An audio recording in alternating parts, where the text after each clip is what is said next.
les avancées technologiques qu'on peut faire aujourd'hui. Maintenant, on a des intelligences artificielles, des robots, et même justement, ces intelligences artificielles peuvent communiquer avec nous, apprendre de nous, les êtres humains, et retirer le meilleur de ce qu'on peut faire. C'est quand même quelque chose de formidable, n'est-ce pas?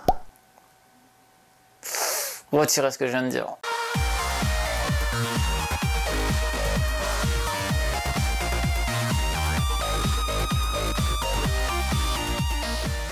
Salut à tous, c'est Léo de la chaîne TechMaker. Aujourd'hui on se retrouve pour le 7e TLDR.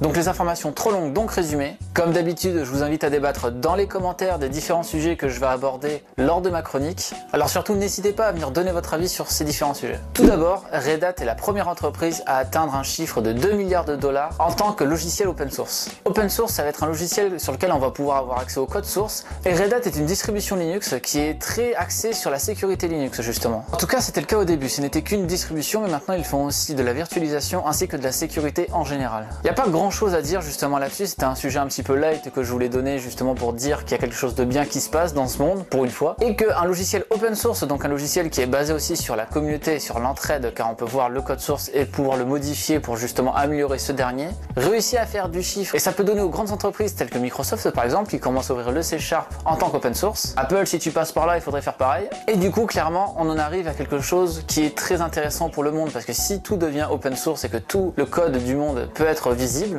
on va se retrouver avec une avancée technologique qui peut être très intéressante. Il faut néanmoins rester vigilant, car dans de mauvaises mains évidemment ça peut causer des problèmes, mais tant que la réglementation de l'open source est respectée, il n'y a absolument pas de souci à se faire. On va en arriver à Punch Club. Punch Club est un jeu qui est sorti l'année dernière et qui s'est fait pas mal reconnaître, car pour que le jeu sorte, il fallait que la communauté Twitch le finisse. À l'instar d'un Twitch Play Pokémon si vous connaissez un petit peu. Ce dernier a fait un assez grand succès et s'est vendu à 330 000 exemplaires. Pourquoi j'en parle alors comme quelque chose de négatif? Parce qu'à côté de ça, il y a eu 1,6 million d'exemplaires craqués du jeu. C'est grâce à des trackers qui sont mis justement au niveau du jeu, parce qu'il n'y a pas de DRM, donc pour voir les différents utilisateurs s'ils utilisent une version qui est légitime ou non, qui se sont rendus compte de chiffres. Pour autant, ils ne considèrent pas que le DRM est quelque chose qu'il faut mettre en place. Alors certes, on va en arriver du coup à avoir beaucoup de DRM, parce que les grands éditeurs, ils vont pas commencer à essayer de trouver une négociation avec les personnes qui craquent leur jeu, comme c'est le cas par exemple avec Denuvo. Denuvo est un DRM qui est situé par exemple sur Just Cause 3 ou bien sur Rise of the Tomb Raider, et ces derniers jeux ne sont pas trouvables sur des sites de crack. Il y a même des teams professionnels qui s'exerçaient dans le crack de jeux vidéo qui ont totalement arrêté à cause de ce DRM. Du coup, malheureusement, on va en arriver à une sécurisation maximale du contenu que l'on peut trouver sur PC, et c'est bien dommage, parce que même si des indépendants trouvent que le DRM n'est pas la clé, les éditeurs vont quand même continuer à le mettre en place. Il y avait eu la même chose avec Game Dev Tycoon, qui était un jeu qui était proposé sur Pirate Bay en même temps que de version légitime, et c'est le développeur du jeu qui a proposé la version sur Pirate Bay. Et sur cette version, on ne pouvait pas gagner d'argent parce que nos jeux se faisaient pirater, parce que le principe du jeu était de créer des jeux pour pouvoir les vendre. Du coup, grâce à ça, il a pu aussi savoir combien de personnes ont piraté son jeu, et il savait qu'il y avait uniquement que 3% des copies qui étaient des copies légitimes de son jeu. Je trouve que c'est très triste d'en arriver là, de devoir restreindre les gens parce que eux-mêmes ne le peuvent pas. Du coup, je suis assez incertain par rapport à la sécurité autour des jeux vidéo, autour des films, parce que du coup, qu'est-ce qui va arriver si on arrive à pas avoir de DRM et qu'on continue sur des chiffres pareils? Est-ce que tous les jeux vont proposer un DRM tel que Denuvo? Je ne sais pas. Je pense que malheureusement, ça va être la solution ultime et qu'on ne va pas y échapper, mais c'est quand même bien dommage d'en arriver là. Ce troisième point est justement quelque chose qui est en rapport avec le dernier point, c'est la sécurisation supplémentaire qui est sur les Blu-ray UHD. Et pour autant, même avec une sécurité maximale telle que celle-là, ça n'a pas augmenté les ventes, mais ça a justement baissé aussi les ventes. Alors clairement, du coup, le piratage permet d'avoir du trafic, mais en même temps, ça en fait perdre des ventes. Mais du coup, d'un côté, s'il n'y a plus de piratage, en même temps, il y a forcément moins de trafic. Alors certes, le format du Blu-ray UHD est quelque chose qui était très peu intéressant, parce que c'est du format 4K, donc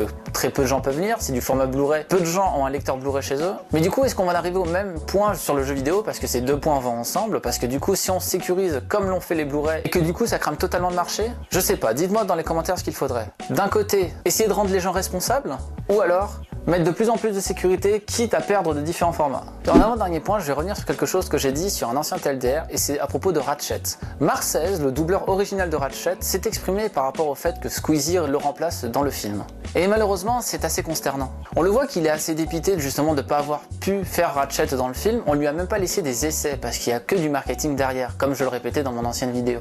Et du coup, même si personnellement je suis très content de vous, parce qu'à 70% vous êtes du même avis que moi, par rapport au fait que Squeezie en tant que Ratchet est une mauvaise idée, au niveau de ce que va apporter aux jeunes qui ne connaissent pas Ratchet, ils vont même pas s'en rendre compte, et actuellement les critiques que je vois du film disent que Squeezie est plutôt bon dans le rôle, donc je suis pas extrêmement fan de ça. Malheureusement, j'ai l'impression qu'on va se retrouver avec une uniformisation de ça, et très franchement, quand je vais retrouver Hugo Posé en train de faire Slay Raccoon dans le prochain film, je vais avoir de gros problèmes. Enfin, le sujet dans lequel je parlais dans mon introduction ainsi que dans mon titre, c'est le robot Tai. Tai est une intelligence artificielle de Microsoft qui permettait aux gens de communiquer avec elle sous Twitter. La spécificité de cette dernière, c'est qu'elle pouvait communiquer de manière adolescente, c'est-à-dire qu'elle reprenait des termes adolescents et s'adaptait par rapport à ce qu'elle voyait sur Twitter. Et malheureusement, à cause de cette adaptation à Twitter, en moins de 24 heures, elle s'est commencée à devenir nazie en disant que Hitler était quelqu'un de bien, qu'il avait eu raison de tuer les juifs, ainsi que Bush était responsable du 11 septembre, ainsi que des propos haineux envers les féministes. Et tout cela en moins de 24 heures. Donc c'est-à-dire que justement quelque chose qui s'adapte à l'être humain, donc certes sous Twitter, c'est totalement déréglé en moins de 24 heures et a dû être réinitialisé. Du coup, depuis le 24 mars dernier, le robot ne fonctionne plus après sa réinitialisation. Je trouve que d'un côté c'est dommage et que de l'autre côté c'est assez intéressant à voir parce que c'est-à-dire que des robots qui s'adaptent à l'être humain, envers de mauvais êtres humains évidemment, ça va totalement les dérégler. Et du coup ça va leur donner un comportement totalement haineux ou totalement à l'encontre de ce que le créateur voulait à la base. Parce que je pense pas que Microsoft voulait d'un robot nazi à la base. Donc finalement autour de l'intelligence artificielle c'est un petit peu compliqué et je pense clairement qu'il faut réussir à maîtriser ça totalement avant de mettre ça en vente et en circulation. Parce que certes ça restait qu'un robot sous Twitter, mais un robot physique qui s'adapte à l'être humain et qui du coup le recopie, ça peut être une très mauvaise chose si c'est mis entre de mauvaises mains. Voilà, c'était ce 7e TLDR, j'espère que ça vous a plu. N'hésitez pas à mettre vos remarques dans les commentaires, ainsi que de débattre dans les différents sujets si vous n'êtes pas d'accord avec moi sur quelque chose, ou même par exemple sur les DRM, quelle est la meilleure solution à prendre pour limiter ces genres de casse. Bien sûr, si vous avez aimé la vidéo, n'hésitez pas à laisser un pouce bleu, à me suivre sur les réseaux sociaux dans la description, et ainsi que de partager cette dernière. C'était Léo de la chaîne TechMaker, et surtout, n'arrêtez jamais d'apprendre. Salut!